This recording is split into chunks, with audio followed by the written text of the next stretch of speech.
Where do you live? In Spring Hill, Kansas, about 30 miles south of Kansas City. Yeah.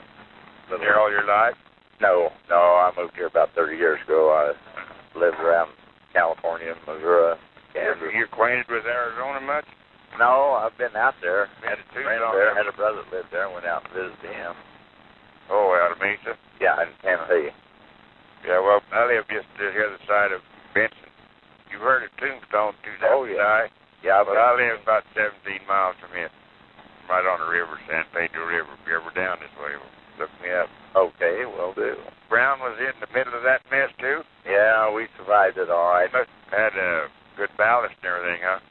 Yeah, apparently we had enough fuel and pumped in seawater, one of the others, to maintain. Of course, our Captain Copeman was excellent. He knew how to handle a ship, and I think he gets the credit for bringing us through it. He reversed, and all head forward, not reverse in the other one, and kind of kept the seas to where they weren't doing as much damage. They were coming through over the bridge. We had the bridge was up high there on the waves.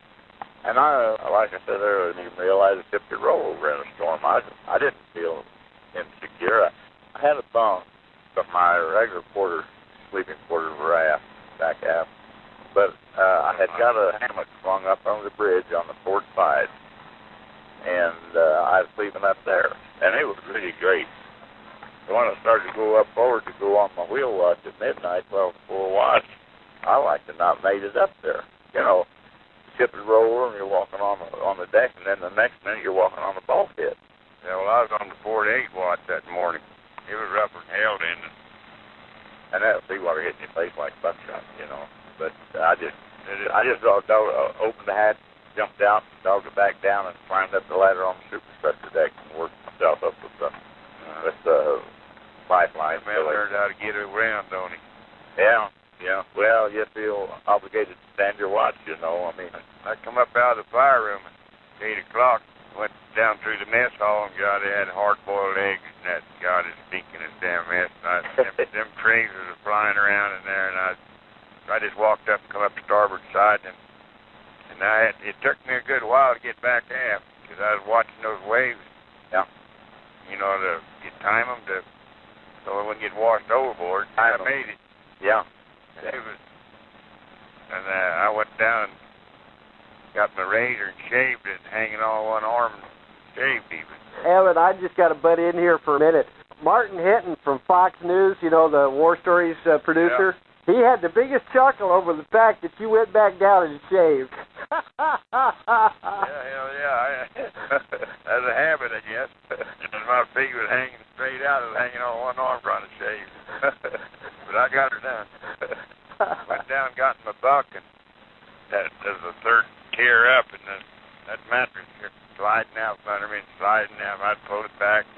And I just started getting out of the buck. It was wearing me out doing that, so that's when the lights went out. And I said, well, I better get out of here. Yeah, I had no time to be down below deck. And I'd brought my life jacket back that morning and had my name printed on it. No one touched it.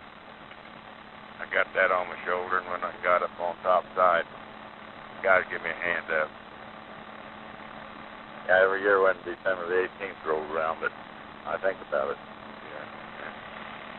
I don't let it bother me that much. No, I don't. Can't let it bother you. You just gotta go along with it. It really didn't bother me all that much at the time, because, like I say, I didn't realize it. Well, it's me either. You never thinking about. I know we was low on fuel, but they'd taken on some water, but evidently didn't have enough. Well, yeah, you start to get suction when the bottom of the ship's practically out of the water. That captain we had was a brand new man on there. Heck, I never even I don't think even seen him. I can't recall it. He was new. Well, I don't know where he got on, Leyte or Hawaii or where. Probably Hawaii. I think we're fortunate that we had Copeman for captain instead of our second captain. I don't think our second captain got that ship that gathered up a lot of those guys. What was the name of it?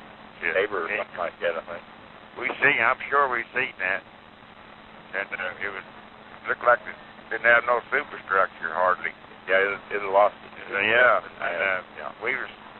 was was in the evening late, and we could just barely see it. And we was debating whether that was a Japs or not, because we didn't recall anything like that of ours.